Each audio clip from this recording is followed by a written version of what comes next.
दोस्तों नमस्कार, आदाब, सत श्री अकाल। उर्मिले संवाद के इस खास एपिसोड में आपका स्वागत है। दोस्तों ऐसा लगता है कि इंडिया अलायंस में जो बिहार का विवाद था वो हल हो गया है, वो पटरी पर आ गया है।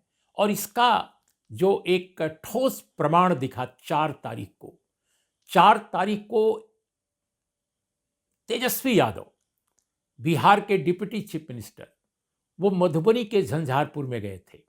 झंझारपुर में उन्होंने अपनी पार्टी के पूर्व दिवंगत नेता, राष्ट्रीय महासचिव थे रामदेव भंडारी जी, उनकी स्मृति में उनकी मूर्ति का अनावरण किया।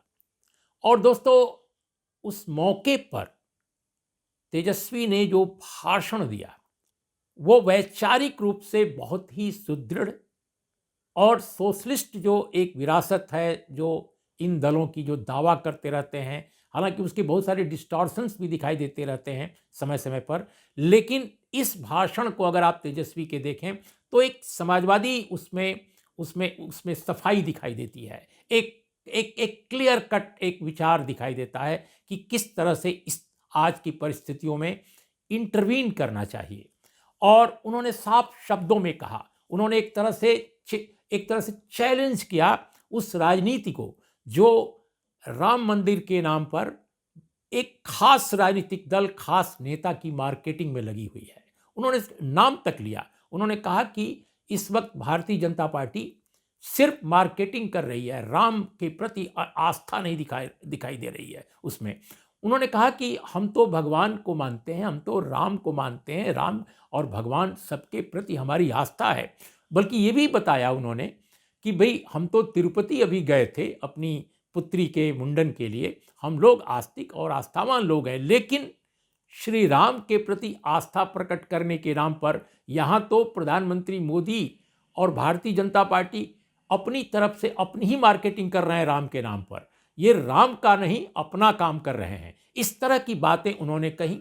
तो ये जो चैलेंज एक तरह से इस पर आम तौर पे जिस तरह से अयोध्या को लेकर, राम मंदिर को लेकर आरएसएस और बीएसपी और भारतीय जनता पार्टी पूरे हिंदी हार्टलैंड में एक माहौल क्रिएट करने की कोशिश कर रहे हैं कि इस वक्त भारतीय जनता पार्टी के अलावा इस देश में जितने लोग हैं वे सभी लोग बिल्कुल आस्थाहीन लोग हैं। वो कुछ भी किसी को नहीं मानते हैं, वो धर्म विरोधी लोग हैं।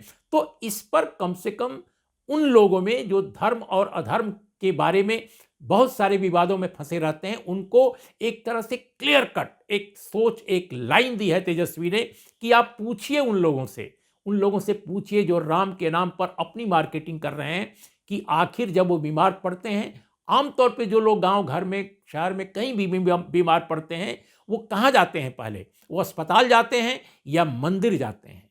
जो भूख से परेशान लोग हैं, जिनका पेट खाली है, वो कहाँ जाते हैं?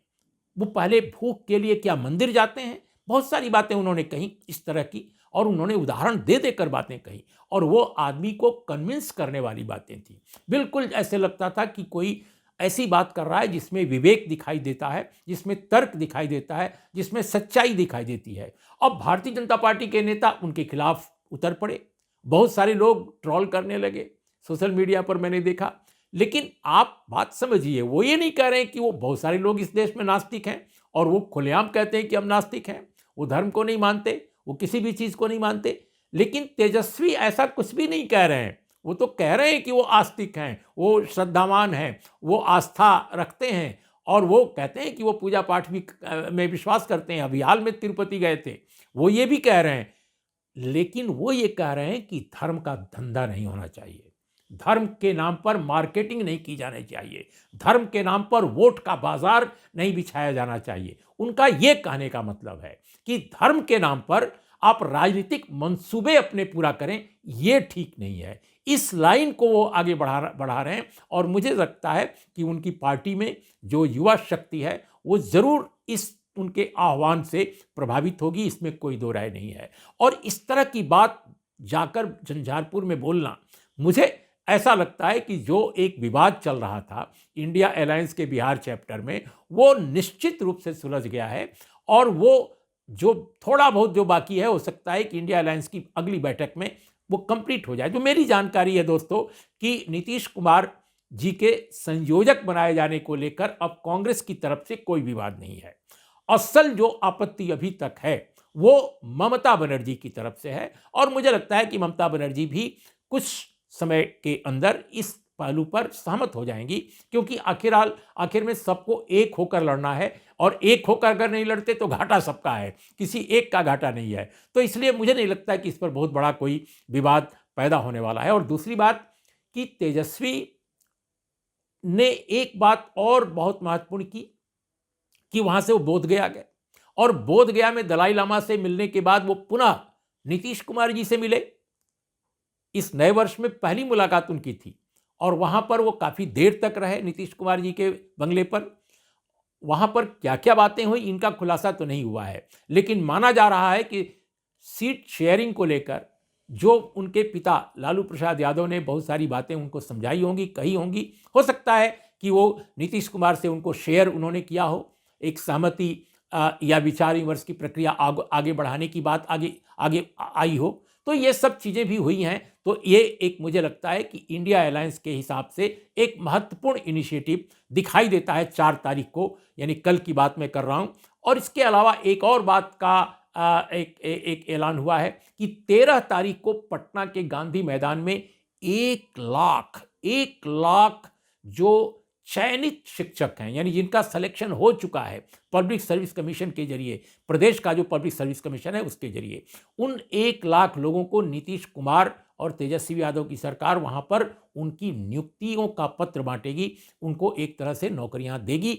ये 13 तारीख को ये होने जा रहा है। इसके पहले भी बिहार सरकार ने 2 नवंबर को संभवतः 2 नवंबर को उन्होंने 1,30,000 से ज़्यादा शिक्षकों की बहाली की और इसी तरह से समारोह पूर्वक उनके अपॉइंटमेंट लेटर बांटे गए। तो ये मुझे लगता है कि यह भी एक महत्वपूर्ण कदम है कि मंदिर के नाम पर राजनीति करने वाले लोगों को आप अस्पताल के जरिए, नौकरी के जरिए, अच्छी शिक्षा के जरिए, अच्छे विद्यालय, महाविद्यालय, विश्वविद्यालय के जरिए इसी की तरह से जवाब दे सकते हैं।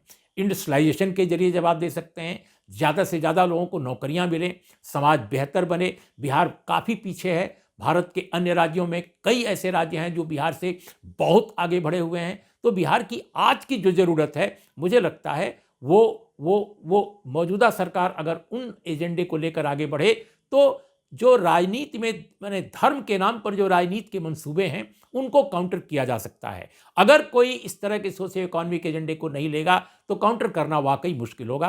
तो आज बस इतना ही दोस्तों। नमस्कार, आदाब, सत श्री अकाल।